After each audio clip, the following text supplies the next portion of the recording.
За тэгвэл 141-р сургуулийн 6-р ангид сурагч Хулан сурагчдын өвлийн амралтаараа гар бөмбөг каратен сургалтанд явахаас гадна уншсан номоо цахим орчинд бусдад тайлбарлаж өгөх болжээ. Harry Potter номыг анх 2-р ангид уншиж эхэлснээс хойш 100 гаруй ном уншжээ. За энэ номтой нөхөрлөж өөрийгөө завгүй байлгах нь Хулан гар утас удаан хугацаанд оролдохгүй байх зэрэг олон ач холбогдолтой байдаг гэдгээ хэллээ. Волейболынхоо секцэнд яваад ер нь аль 2 сар болж байгаа. За. Тийм. Тэгээд ерөнхийдөө аль энэ 2025 оноо өөрийгөө хөгжүүлээд ном уншаад одоо ингээд бие бэлраа хөгжүүлээд ер нь өөрийгөө хөгжүүлэх тал дээр харна гэж боддог. Дэлгэцийг хит их олон цагаар үзэх, видео тоглох гэмэд зөндөө олон муу зуршлаад шүү дээ. Яг ингээ өөрийгөө хөгжүүлээд завгүй байх нь намайг ингээд муу зуршлуудаас хамгаалдаг. Херсоохны өдрийн тэмдэглэгээ номон дээр маань каратегаар хичээлжсэн тухай гарсан. Тэгээ би их сонирхоод тэгээс хичээлж үзэн чи үнэхээр гоё санагдсан. Тэгээ би яг одоо тууштай яваад бүр хар бус аавна гэж бодож байгаа. Хулан 7 хоногийн 3 өдөр гар бөмбөг мөн адил 3 өдөр нь карате буюу бие хамгаалах урлагаар хичээлдэг хуваарийг өөртөө бий болгожээ. Үүнээс гадна төгөлдөр хуур тоглох, ном унших, шүрээр гоё чимэглэл хийж түүнийгээ борлуулах зэрэг нь хулангийн хобби юм.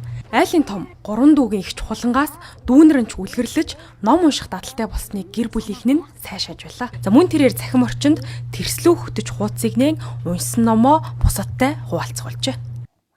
Сайн бацхан уу, тэрслүүт чинь байна.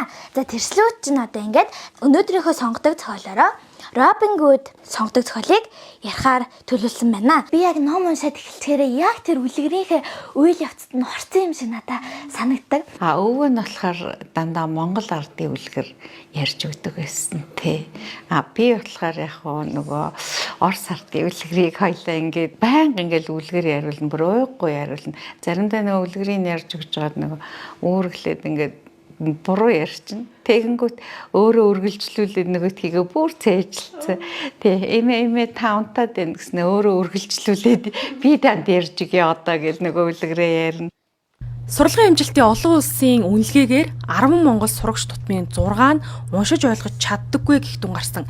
Энэ нь хүүхдүүдийн цахим хэрэглээ эрс нэмэгдэж, ном унших багаснтай холбоотой мэрэгчлэлтнүүд онцолсон. За тэгвэл хүүхдэд бага наснаас нь ном уншиж өгөх юу ойлгосныг нь өөрөөс нь асуух зэрэг нь хэр үр дүнтэйг хулангаас харж болохоор байна.